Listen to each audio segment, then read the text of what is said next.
poursuivons donc avec notre invité Marc Laverne. Bonjour monsieur, merci d'avoir accepté notre invitation. Vous êtes directeur de recherche émérite au CNRS et spécialiste du monde arabe. Le discours d'Emmanuel Macron à la tribune de l'Assemblée générale de l'ONU, ce sera demain aux alentours de 21 h heure française. Reconnaître l'État de Palestine au nom de la France, donc aux côtés de 9 autres pays, c'est certes une étape essentielle, mais est-ce que ça va au-delà du symbole? Concrètement, ça apporte quoi? Bon, le symbole est toujours important dans cette relation et dans cette configuration du Moyen-Orient. Hein. Bien entendu, il y a un aspect psychologique aussi. C'est une ligne qui est franchie et qui est considérée par la plupart des nations de l'ONU comme positive. Hein, parce qu'il y a déjà plus de les 3/4 des membres de l'ONU qui ont reconnu l'État de Palestine. Alors, est-ce que ça va au-delà? Je pense que les symboles peuvent être engager une machine, je dirais, mais la réaction d'Israël est effectivement, bien sûr, tout à fait opposée à cela. Les États-Unis également. Donc, je dirais que cette reconnaissance intervient au plus mauvais moment, peut-être d'un point de vue pratique, mais aussi à un moment crucial. Je pense que c'est effectivement une opération qui est audacieuse, peut-être, hein, et qui peut changer la donne. L'avenir le dira. Pour l'instant, le rapport de force, il est surtout psychologique. On voit que l'Allemagne ne suit pas, pour le coup, la France, le Canada, la Belgique, ces pays qui reconnaîtront demain l'État de Palestine. Alors certes, Berlin est pour une solution à 2 États, mais justement dit qu'il n'y a rien de concret en plus. Berlin dit même que ça donnerait un argument supplémentaire à Donald Trump pour s'éloigner de l'Europe. Oui, alors c'est un petit peu embêtant parce que là, on joue à un jeu de billard à plusieurs bandes. La position de Donald Trump sera, il peut prétexter de cette décision européenne pour s'éloigner de l'Europe, mais de toute façon, il compte le faire pour d'autres raisons. Donc je pense que l'Allemagne a une position un peu particulière compte tenu de son passé, hein, durant la Deuxième Guerre mondiale et avec le nazisme. Mais au-delà de ça, je pense qu'il y a un mouvement européen général pour reconnaître au moins sur le papier cette solution à 2 États qui n'est en elle-même pas vraiment une solution d'ailleurs. On a entendu la problématique, enfin les problématiques même que soulève cette reconnaissance. On a entendu parler de la question de la gouvernance. Au cœur même du processus politique lancé par la France et l'Arabie Saoudite figurent des élections générales avant la fin 2026. On a entendu la perplexité de Michel Fayad dans ce reportage. Vous, qu'en pensez-vous ? Oui, je pense qu'il faudrait qu'Israël accepte que des élections se passent dans ces territoires occupés. Et puis on ne parle pas de Jérusalem-Est, hein, qui fait aussi partie finalement de la Palestine sur le papier. En tout cas, aujourd'hui, ça a été annexé par Israël, mais la question reste posée.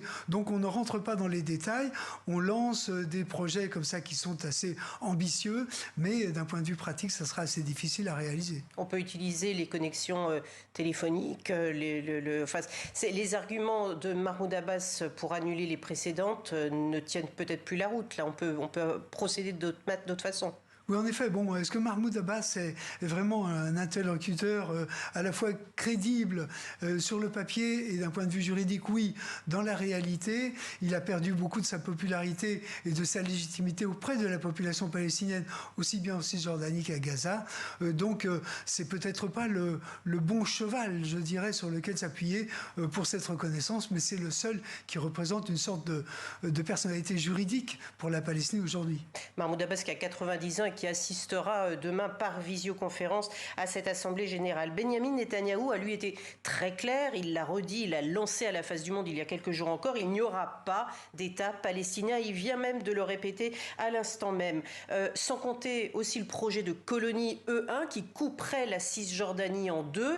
Tout ça, c'est une stratégie pour aller à l'encontre de ce qui est en train de se faire en ce moment, justement. Ah bon, on balaye d'un revers de main tout ce que la communauté internationale a essayé de faire depuis maintenant des dizaines d'années pour coloniser l'ensemble de ce qu'on appelle la Palestine, enfin, ou l'Israël historique, hein, qui est un petit peu quelque chose qui est défini avec des frontières assez mouvantes, hein, puisque on peut aller jusqu'à l'Euphrate et jusqu'au Nil si on se réfère au texte biblique. En l'occurrence, on voit ce qui se passe aujourd'hui dans le sud du Liban ou le sud de la Syrie.